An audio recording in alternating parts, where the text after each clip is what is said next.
بيت للعلم كنا نلتقي، والحب والإخلاص زاد قلوبنا، نمضي إلى نور اليقين ونرتقي.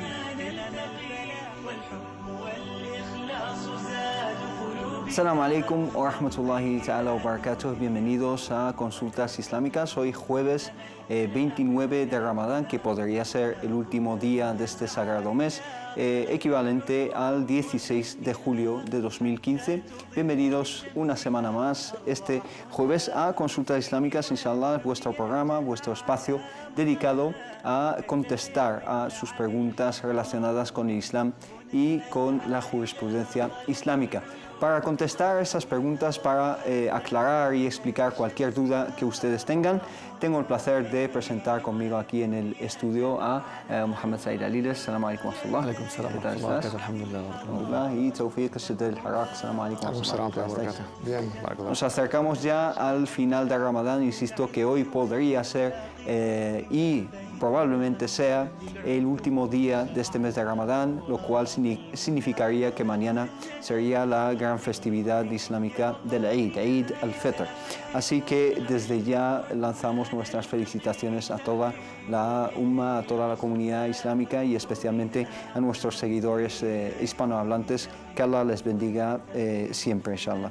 Hermanos, vamos a empezar directamente a hablar de cuestiones relacionadas con el Eid y con Zakat al-Fitr, pero antes me gustaría explicar los modos que tienen los telespectadores para contactar con nosotros y plantear sus preguntas en directo. Es el número de teléfono 911 73 02 51, 911 73 02 51. Si llaman desde fuera de España, simplemente añadan al principio el prefijo de España, que es el 0034. Y también tienen el email, que es consultas@cordobainternacional.com, y nuestra página de Facebook de Consultas Islámicas. También nos pueden enviar un mensaje por ahí. Inshallah, vamos a empezar con algunas preguntas. Antes de pasar al Eid, unas preguntas pendientes de Laylatul Qadr. Algunas hermanas tenían preguntas pendientes de la noche del decreto. Ana Martínez nos dice: Assalamu alaikum wa rahmatullahi wa barakatuh. Os quiero hacer una pregunta y que me contestéis, inshallah. Es sobre Laylatul Qadr, la noche del decreto.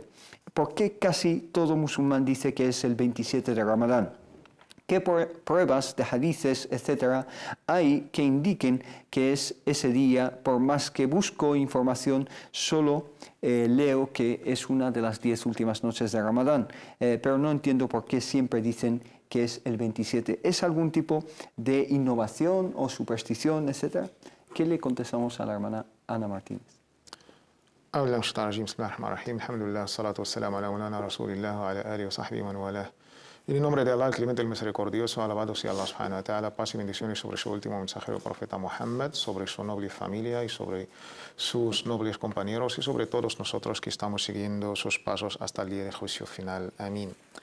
La verdad es, contestando a esta pregunta, nos consta un hadith relatado por el imam Muslim, ni más ni menos, en su libro Sahih, según el noble compañero Ubay ibn Ka'b. Él juraba por Allah subhanahu wa ta'ala que la noche del decreto Laylatul Qadr era el 27.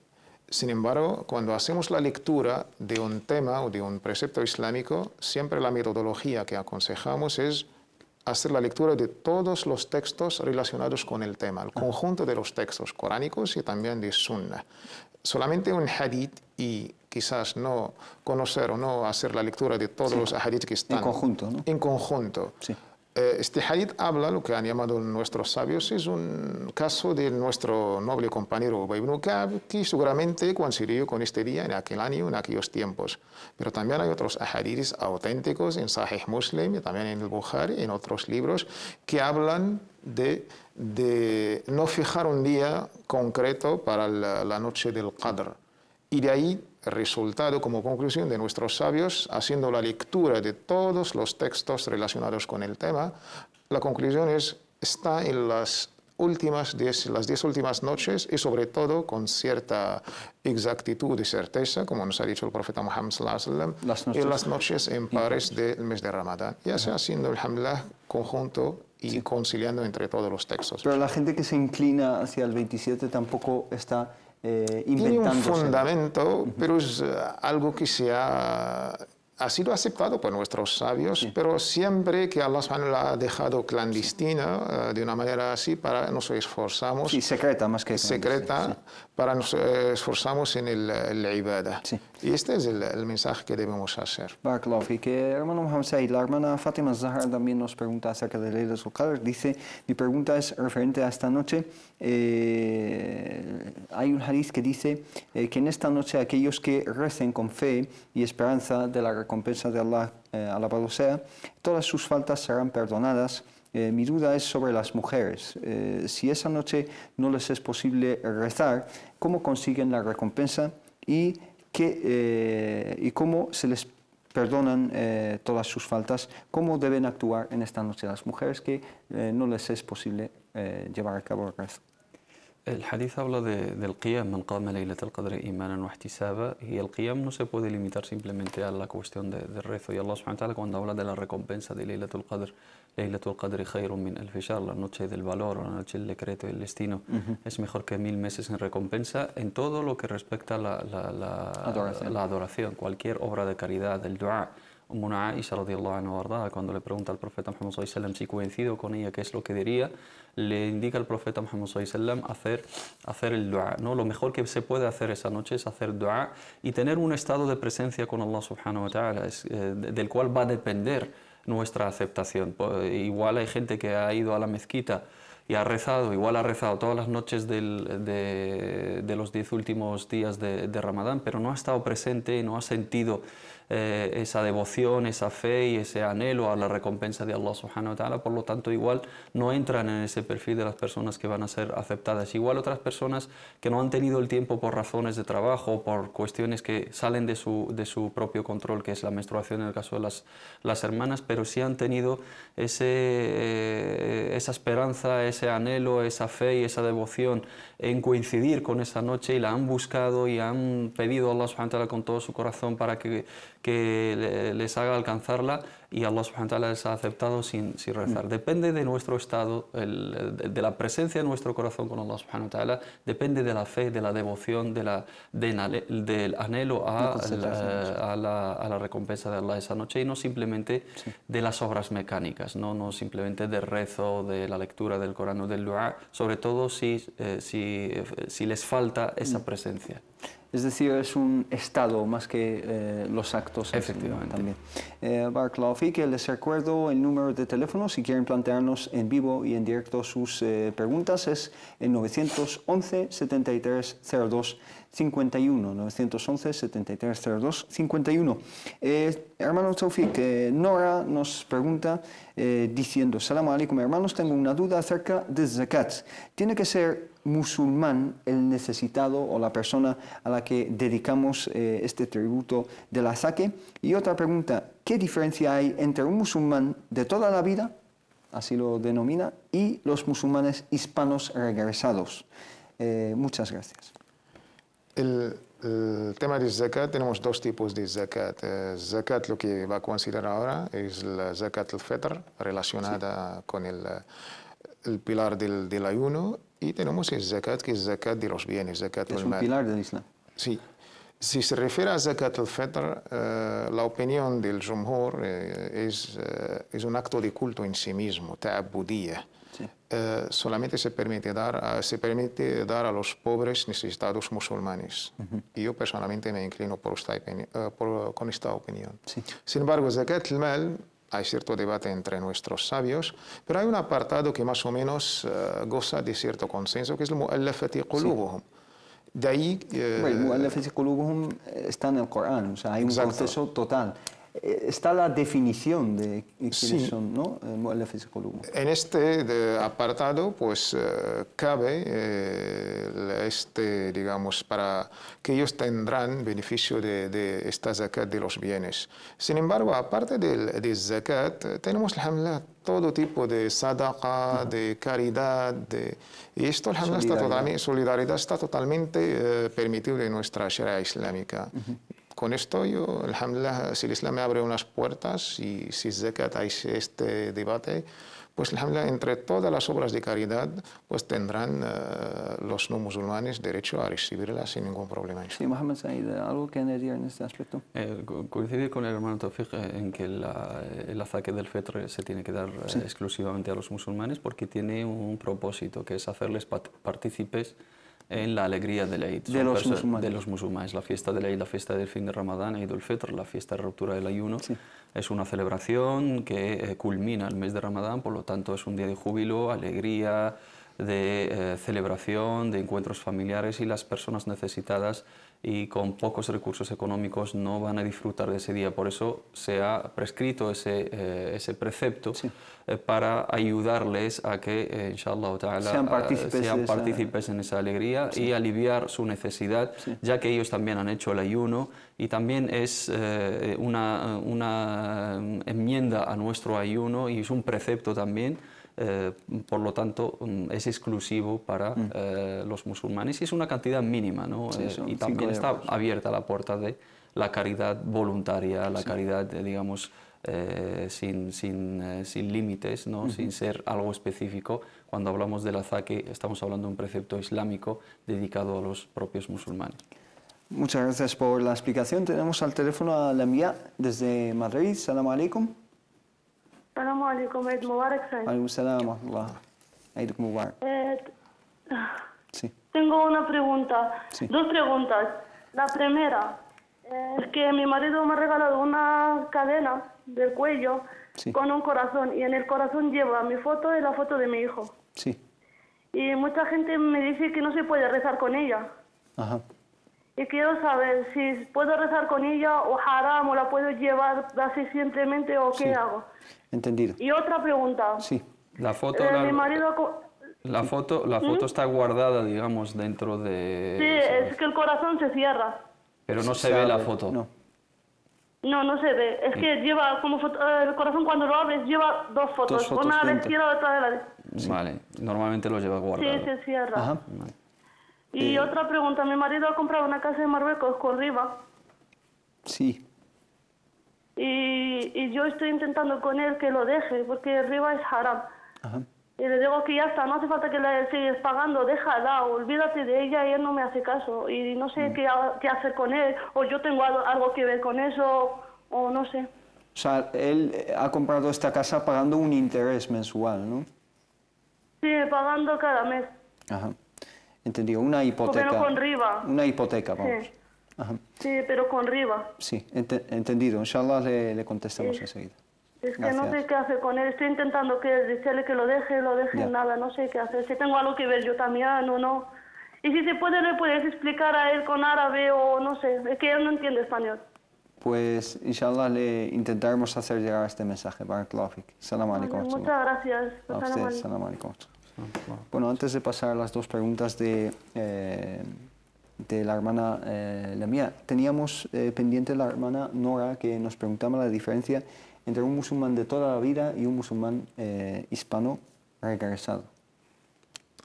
Es que el musulmán es el musulmán, es aquel que cree en el mensaje de Allah subhanahu wa ta'ala, los 5 pilares del Islam, los 6 pilares del Imán y lo más básico, reconocido, el ma'lum min ad-din bid-darura. Esta es la definición más o menos típica y básica de ser musulmán. Y ante Allah subhanahu wa ta'ala, todos los musulmanes gozan de la misma igualdad. El mejor de nosotros ante Allah subhanahu wa ta'ala es aquel que tiene más taqwa que el otro. Inna akramakum indallahi atqakum. Más consciente. Si se refiere al tema un poco de tiempo, antes o después, esto es poco importa. Lo que importa es nuestras obras con sinceridad ante Allah subhanahu wa ta'ala. ¿Algo que añadir, hermano Mohamed Said? No hay diferencia entre un musulmán de toda la vida y un musulmán regresado, ¿no? La ley nos lo deja claro: Inna akramakum indallahi atqakum. El mejor de vosotros ante el ojo de Allah subhanahu wa ta'ala es el que más piedad y el más conciencia tiene de él, ¿no? Nos diferenciamos por nuestra cercanía a Allah. Los orígenes, la etnia, el color, la lengua, la antigüedad en el Islam tiene su consideración cuando verdaderamente la persona es un buen musulmán y aporta al Islam y ha hecho mucho por el Islam y ha obrado durante una larga época en el camino de Allah subhanahu wa ta'ala, pero simplemente por ser un musulmán de nacimiento eso no te otorga, digamos, una preferencia por encima de tus hermanos, y no existe esa diferenciación en nuestra religión. Todos somos iguales y tenemos la misma consideración cuando se habla de preceptos jurídicos. Sí, y basándonos en el hadith del profeta, que la pasa con él, de que todo ser humano nace con el fitra, en realidad todos nacemos como musulmanes, ¿no? Sometidos a la voluntad de Allah subhanahu wa ta'ala. La primera pregunta de Lamia desde Madrid decía: tiene una cadena que le ha regalado su marido y contiene dos fotos, una suya y una de su hijo. Le están diciendo que no debería llevarla y no debería especialmente rezar con esa cadena. En absoluto, las cadenas de oro las pueden llevar las hermanas perfectamente, porque el oro es un adorno para las mujeres, se le permite a las mujeres perfectamente y se le prohíbe al hombre en el Islam porque es exclusivo para las mujeres, el oro en general. Y luego el hecho de que lleve una foto guardada dentro de ese corazón, para poner un ejemplo a aquellos hermanos que lo critican, es igual si llevas la foto del DNI en la cartera. Entonces, si puedo rezar con la foto del DNI en la cartera, puedo rezar perfectamente con la foto dentro de un corazón cerrado.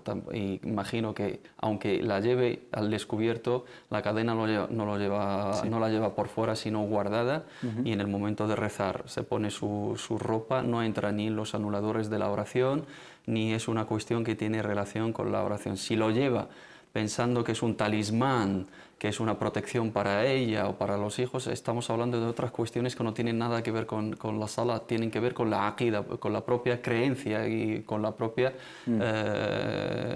creencia en la unicidad de Allah, en el credo, ¿no? Si es eso, creo que no es el caso de la hermana, pero si es un simple adorno y por cariño lleva esas fotos y es un recuerdo y lo tiene guardado dentro de ese corazón, no le afecta absolutamente la oración y lo puede llevar a la perfección. Barakallahu fik. Antes de pasar a la segunda pregunta relacionada con la hipoteca, vamos a atender una llamada de Abdul Ali desde Madrid. Salam alaikum. Alaikum salam wa rahmatullahi wa barakatuh. Adelante, hermano.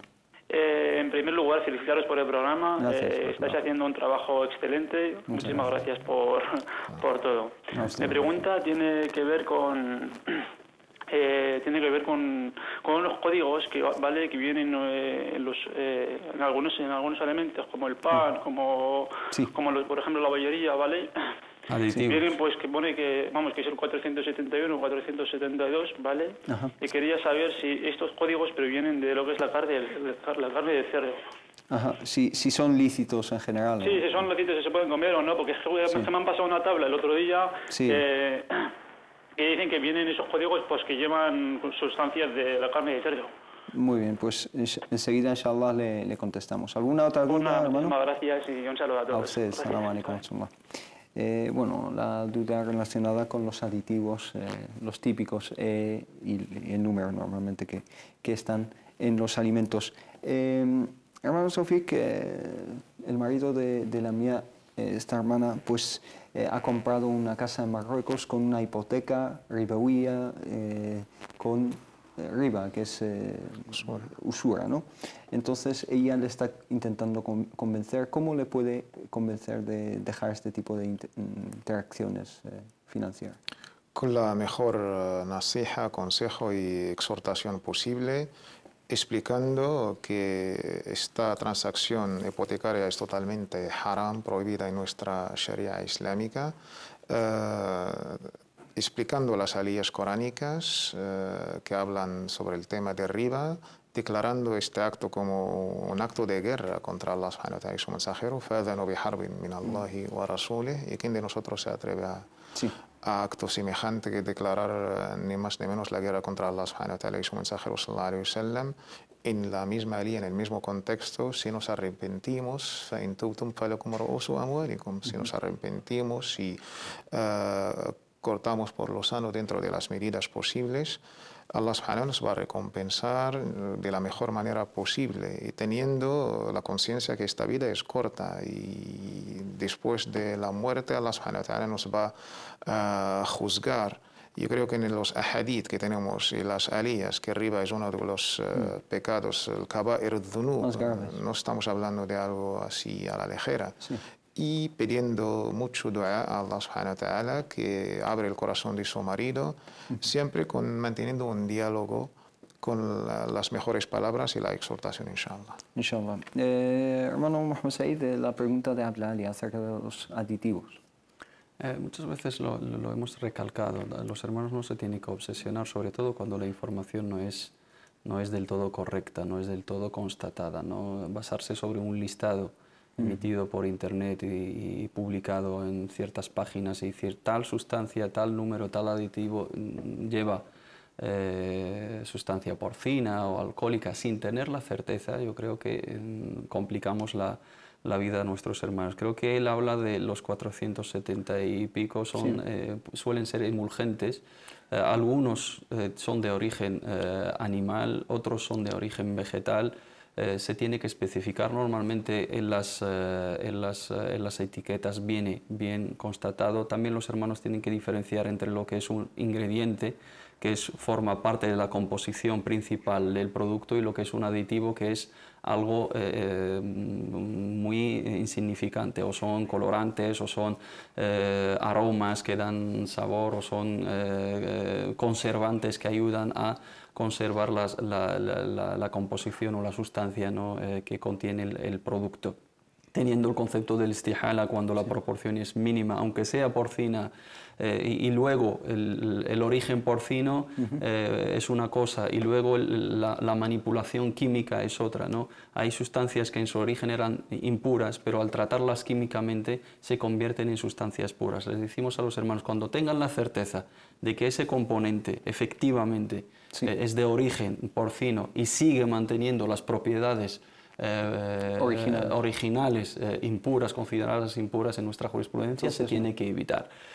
Si son, digamos, rumores, si son informaciones no constatadas, si son informaciones que carecen, digamos, de evidencias científicas, si el origen puede ser impuro, pero después de tratarlo químicamente se ha convertido... ¿La cantidad se tiene en consideración? Y la cantidad se tiene en consideración, por supuesto, jurídicamente, cuando hablamos de al-istihala bil-istihlak, la transformación por proporción, cuando tenemos un cubo, por poner un ejemplo, un cubo de agua y se cae en ello 2 o 3 gotas de orina, no afecta la pureza del agua. Estamos hablando de 1 litro puro con 3 o 2 gotas de una sustancia impura. Esas 2 gotas de sustancia impura jurídicamente no afectan la pureza general o total de ese agua, y tiene el juicio jurídico puro de nuestra jurisprudencia. Esas técnicas se las tienen que tener en cuenta los hermanos, y no se tienen que obsesionar. Lo que está claro,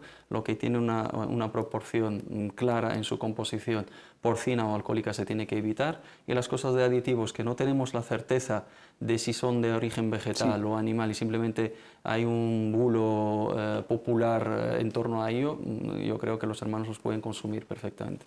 Barakallahu fik. Tenemos al teléfono a Abdullah desde León. Salam alaikum. Salam alaikum, Abdullah. Salam alaikum. Salam alaikum. Alaikum salam. Adelante. Una pregunta. Yo estoy casado con una española. Sí.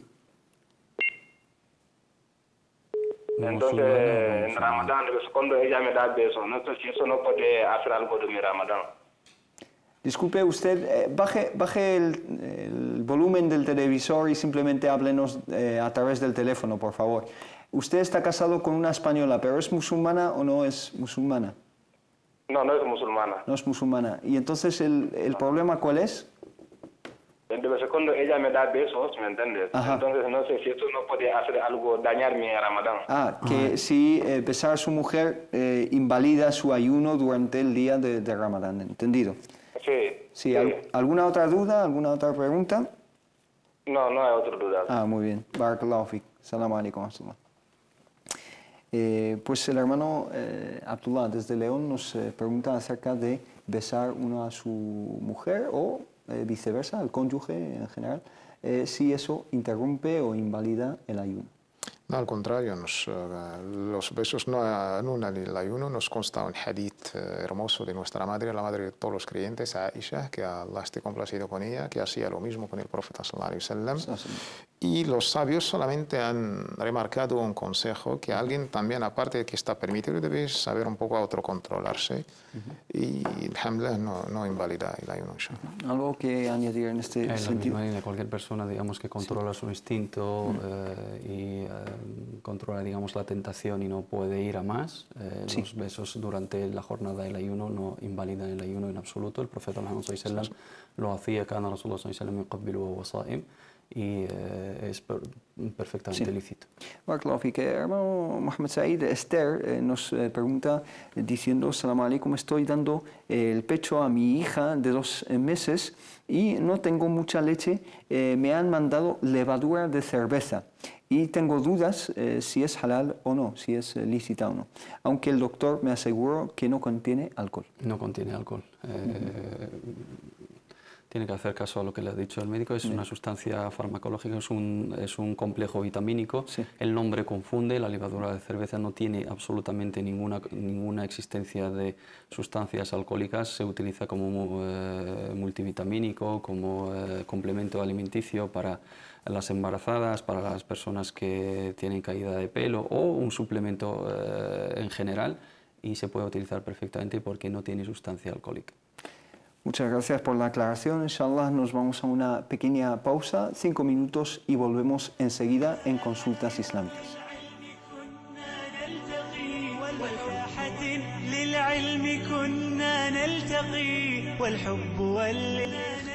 Assalamu alaikum, bienvenidos de nuevo a Consultas Islámicas. Tenemos muchas preguntas que nos llegan a través de las redes sociales. Les animamos a contactar con nosotros también a través del número de teléfono 911 73 02 51.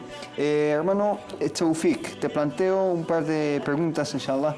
La hermana Serena nos pregunta desde Colombia, 2 preguntas, una acerca de zakat y otra acerca del ayuno. Nos dice: Salam alaikum wa rahmatullahi wa barakatuh, Ramadán Mubarak. Mi hermana y yo vivimos en una ciudad donde no existe una comunidad musulmana y hasta ahora desconocemos de la existencia de musulmanes suníes aparte de nosotras en la misma ciudad. Debido a ello no sabemos cómo ofrecer zakat. ¿Cuál sería la recomendación para ello? El año pasado no hicimos este acto, es decir, no ofrecieron zakat. ¿Cómo podemos compensarlo?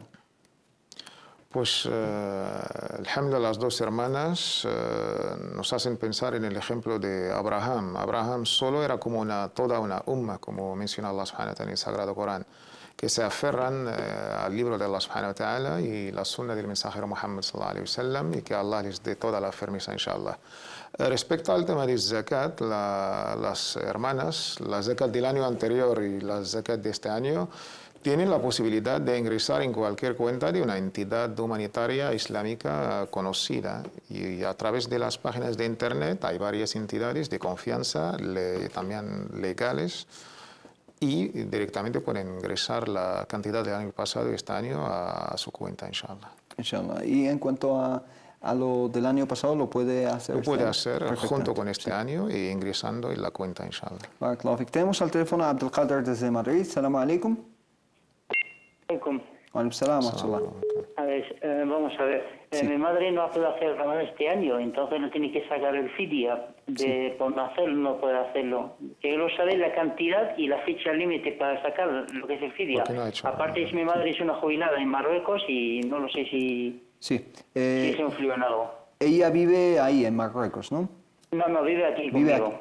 Ajá. ¿Por qué no ha podido cumplir con el ayuno? Por una enfermedad. Por una enfermedad. ¿Crónica?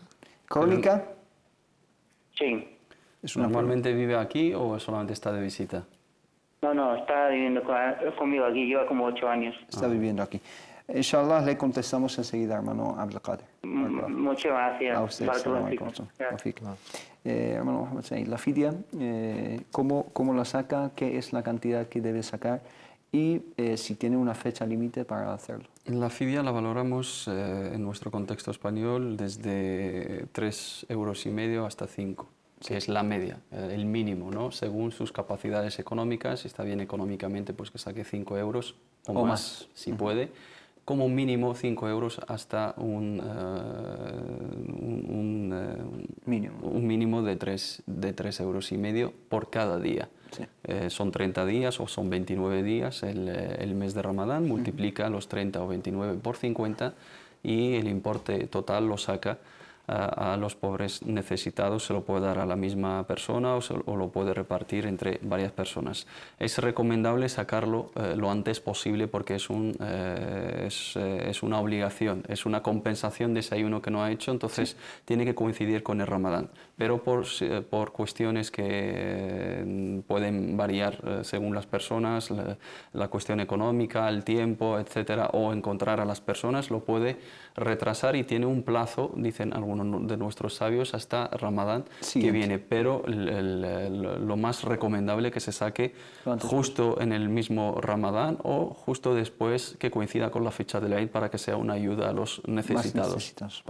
Tenemos al teléfono al hermano Abu Dhar desde Guinea Ecuatorial. Salam alaikum wa rahmatullah. Alaikum salam, hermano.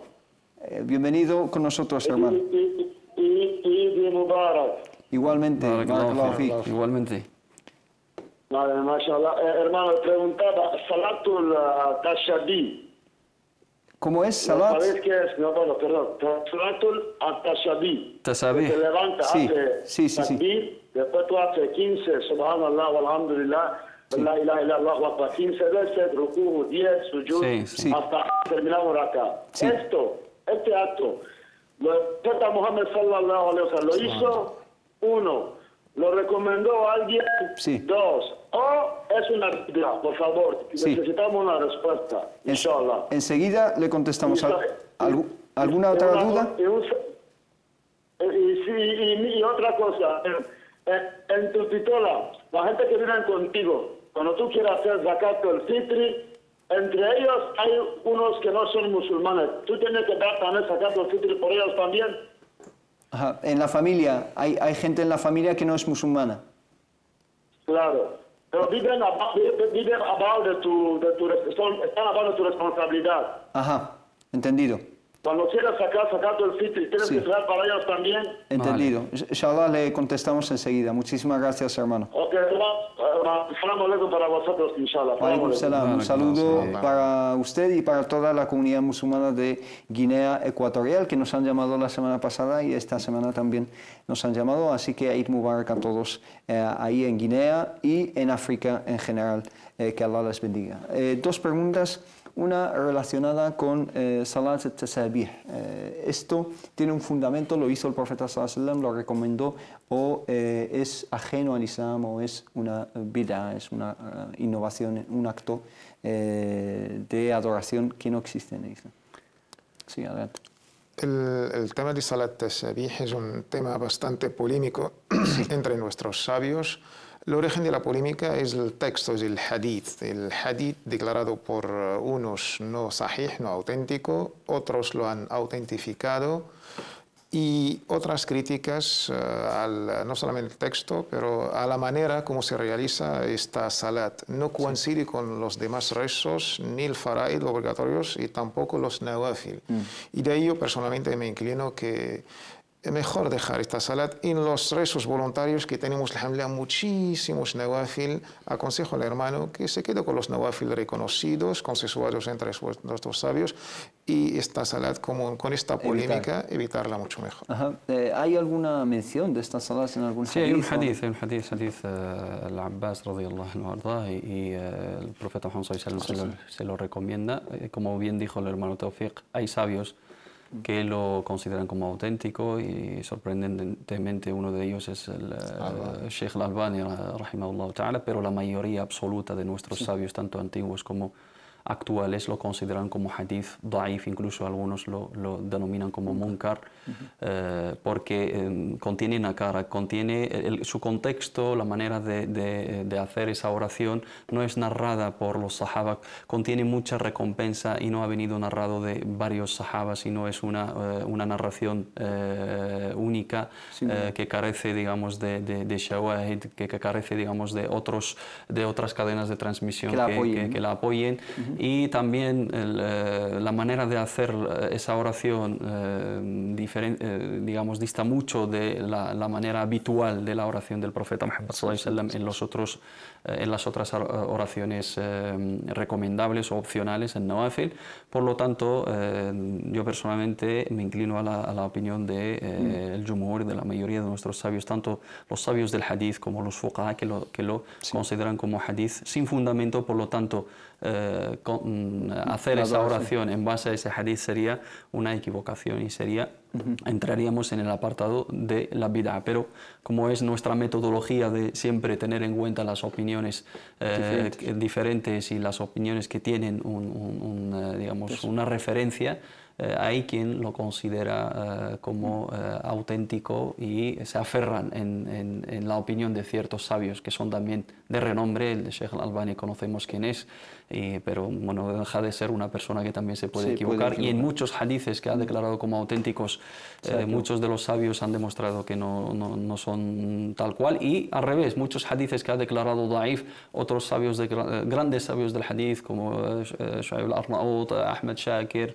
actuales y antiguos, pues los han declarado auténticos, mientras él los ha declarado da'if. La opinión, wallahu ta'ala a'lam, más sólida, más coherente, es que es un hadith munkar y es una práctica que no pertenece a la sunna del profeta Muhammad sallallahu alaihi wasallam. Por lo tanto, evitarla y recurrir a los otros nawafil, a las otras oraciones que están narradas, constatadas con narraciones auténticas en las referencias de la sunna del profeta Muhammad sallallahu alaihi wasallam. La segunda pregunta de nuestro hermano desde Guinea Ecuatorial es referente a Zakat al-Fitr, aunque le contestamos después de atender a nuestra hermana Khadija desde Valencia. Salamu alaikum.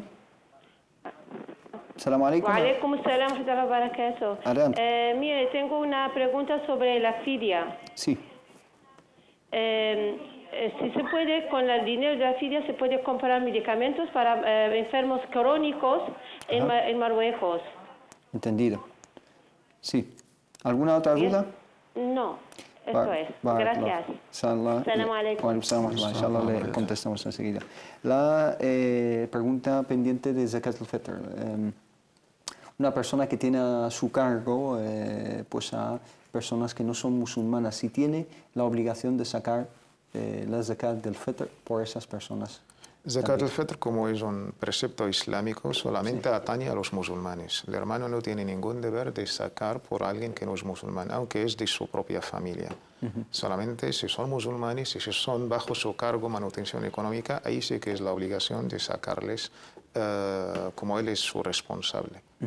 Hermano Hassan, también la hermana Khadija nos pregunta acerca de la fidia, si se puede dedicar ese dinero a la compra de medicamentos para enfermos crónicos. La fidia se le da a las personas necesitadas independientemente de su tipo de necesidad, ¿no? Lo puede, inshallah ta'ala, dedicar a la compra de medicamentos, como de ropa, como de comida, como darlo en dinero metálico para que la persona se beneficie de ello y lo gaste en lo que vea oportuno. No hay ningún problema en dedicarlo a la compra de medicamentos para personas enfermas que lo necesiten.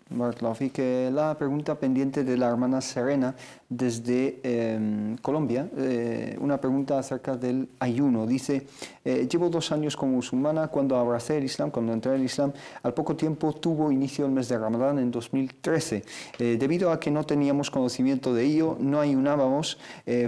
Poco después nos enteramos que existía un mes en el que había que ayunar. Recapacitamos hace unos días, ella y su hermana, y nos percatamos de este hecho y nos queda la duda si tenemos que compensar el ayuno de ese año, si hay alguna expiación por ello. Nuestros sabios, al tratar el tema de la obligatoriedad de cualquier precepto islámico, ponen ciertas condiciones. Una de ellas es el saber.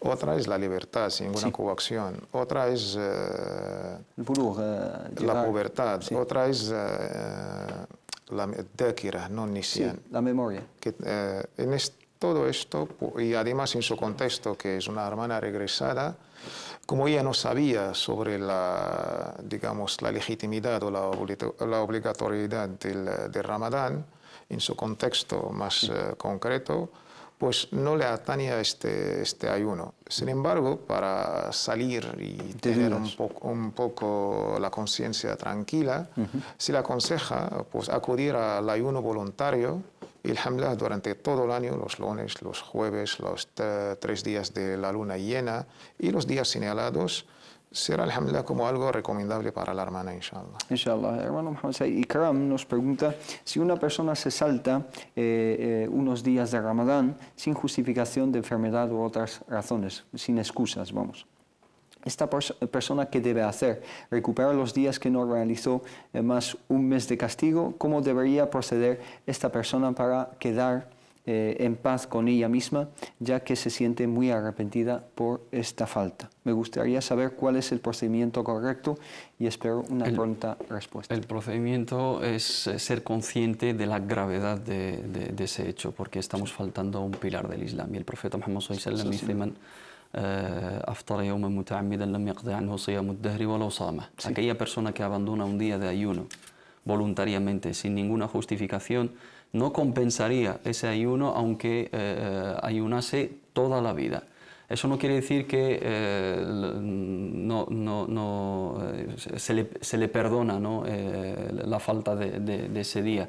Jurídicamente, moralmente, islámicamente tiene una grandísima responsabilidad que solo puede enmendar a través de tauba, a través del arrepentimiento sincero, con una firme intención de no volver a recaer en esa falta, pero también tiene que compensar ese día, ayunarlo para saldar la responsabilidad jurídica, para bara'at ad-dhimma, lo que denominamos en el fiqh, para que su responsabilidad esté a salvo de esa deuda, pero moralmente no compensa el ayuno de ese día, jurídicamente sí lo compensa, simplemente con at-tawba, inshallah ta'ala, pero una tawba, un arrepentimiento sincero y pedir perdón a Allah subhanahu wa ta'ala por esa grave falta que cometió.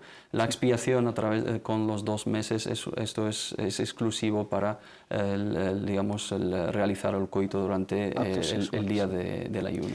Barakallahu fik, nos quedan 7 minutos más o menos, tengo bastantes preguntas, así que les pido un poco de brevedad.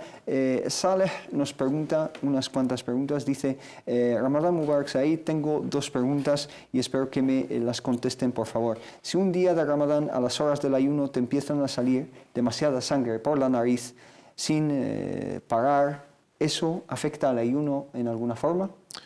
No afecta para nada, su ayuno es válido, inshallah. El sangrado por la nariz no afecta para nada. Y en días de Ramadán, ¿se puede lavar la boca uno con pasta de dientes?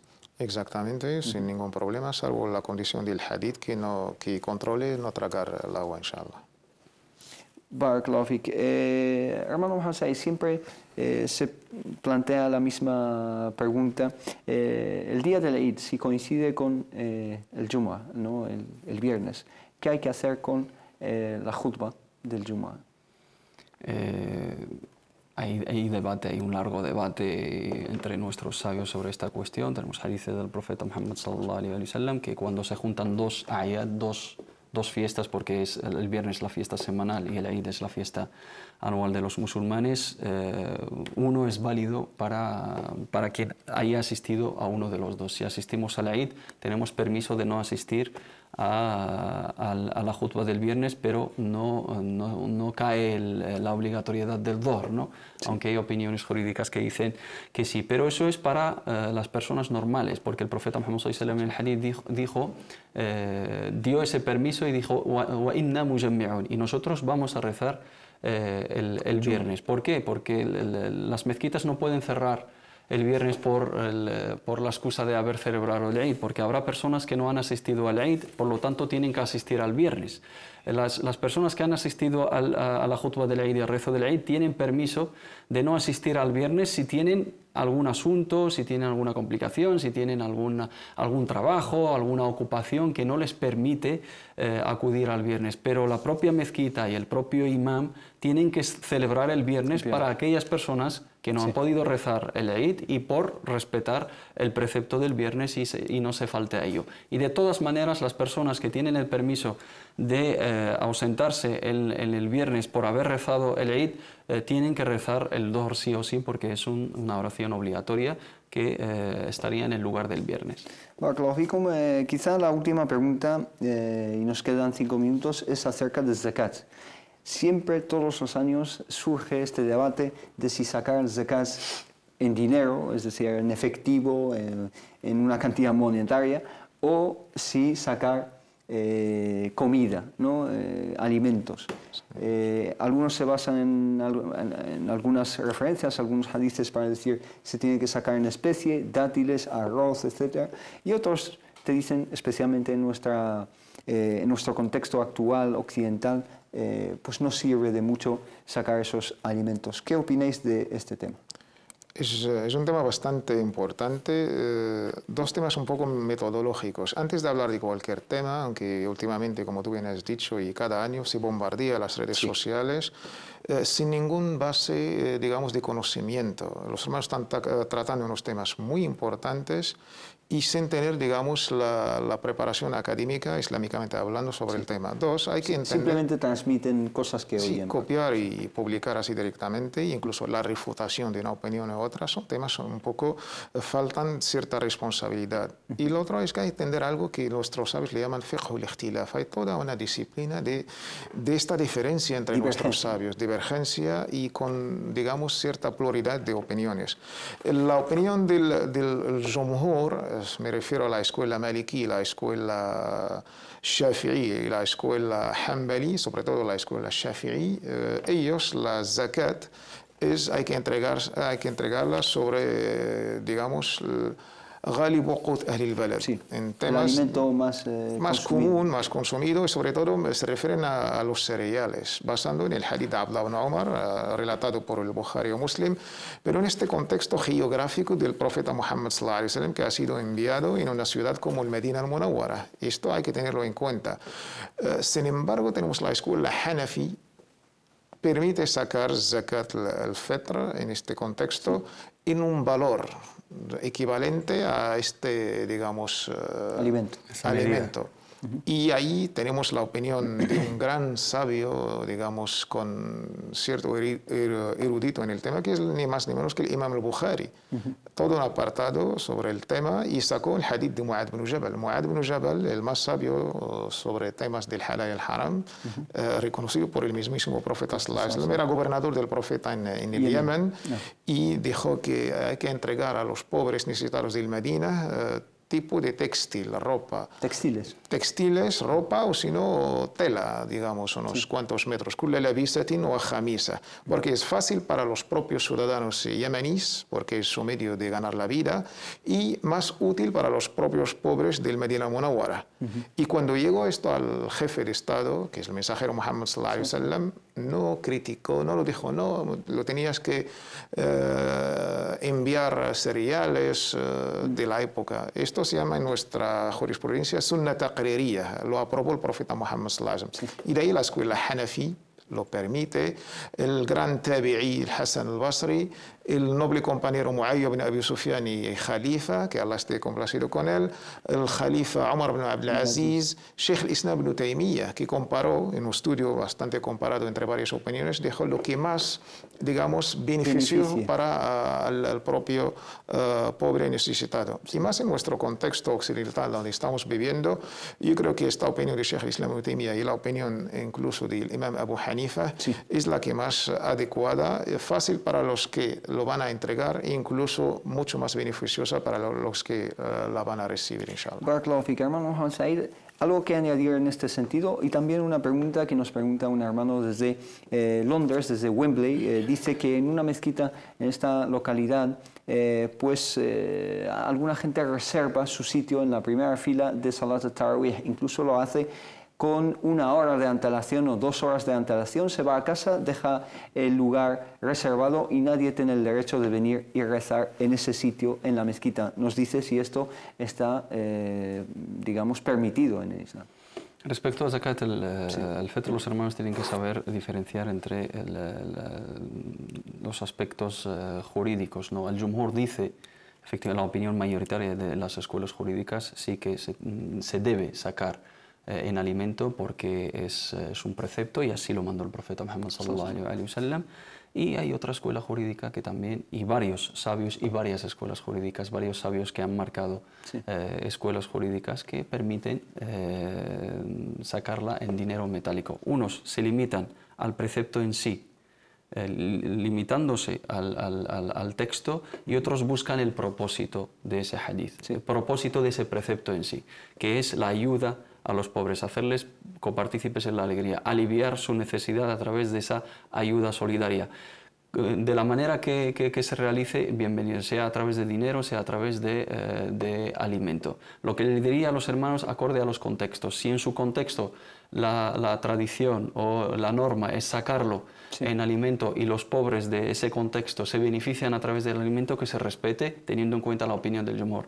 Si en el contexto que estamos viviendo la opinión del Jumhur no es factible, no va a ser beneficiosa para los necesitados y no va a cumplir con ese propósito del precepto del azaque, se recurre a la otra opinión. Las dos son totalmente válidas y el debate jurídico es muy amplio y tiene que ser con los que propiamente saben de ello. Emitir fatwas y traducirlas afirmando que es ijma' y no sé qué y el otro es haram, eso es ignorancia, es pura ignorancia, y se tiene que tener en cuenta se tiene que tener cuidado. Y se tiene que tener cuidado porque se le está tachando, se le está anulando un precepto a unos hermanos basándose sobre una opinión que les ha llegado a ellos. La opinión del Jumhur es muy respetable, pero la otra opinión también es respetable, y ambas son factibles según el contexto y eso hay que dejarlo muy claro. La segunda pregunta, el profeta Muhammad sallallahu alaihi wasallam prohibió, naha Rasulullah sallallahu alaihi wasallam, que una persona se reserve un sitio dentro de una mezquita siempre y siempre se rece en ese sitio el farida, negándole ese derecho a las otras personas. Es algo detestable, algo reprobable en nuestra jurisprudencia. Nadie puede reservar, porque la mezquita es de Allah subhanahu wa ta'ala y cualquiera de nosotros que entre a un sitio puede rezarlo. Reservar un sitio en tu casa para rezar siempre por la bendición, etcétera, se permite. Reservar un sitio para rezar los nawafil eventualmente en una mezquita puedes, pero en un fard, en un rezo obligatorio, dejar marcado una alfombra o dejar algo en tu sitio para ir y luego volver a la primera fila y así privar a tus hermanos de ello, eso está prohibido, y el profeta Muhammad sallallahu alaihi wasallam lo prohibió en un hadith.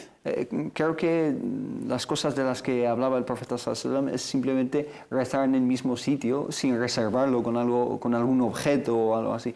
Hay gente, y nos mandó fotos este hermano, de que la gente deja el sitio, digamos, totalmente rodeado, no se puede rezar ahí, es decir, como una propiedad de esa persona. Está totalmente mal, y el profeta sallallahu alaihi wasallam nos ordenó evitar este tipo de conductas que privan a los demás rezar en la misma fila que nosotros. Hemos llegado al fin de nuestro tiempo. Muchísimas gracias a los dos, a Mohamed Said Alias, muchísimas gracias, y Tawfiq Shidadi al-Harrat, Barakallahu Fik, por todo, y a ustedes muchísimas gracias. Parece que mañana, inshallah, va a ser el día del Eid. Nos llegan algunas noticias de que así será, inshallah. Así que lo iremos actualizando esta noticia y la publicaremos en nuestra página de Facebook. Que Allah subhanahu wa ta'ala les bendiga, que tengan un feliz día del Eid, un espléndido día de esta festividad tan indicada y tan especial del Islam, y inshallah nos vemos ya la semana que viene, el jueves que viene, inshallah, en Consultas Islámicas. Barakallahu fikum, wassalamu alaikum wa rahmatullahi ta'ala wa barakatuh. نمضي إلى نور اليقين ونرتقي قمم الفلاح وتاجنا أخلاقنا.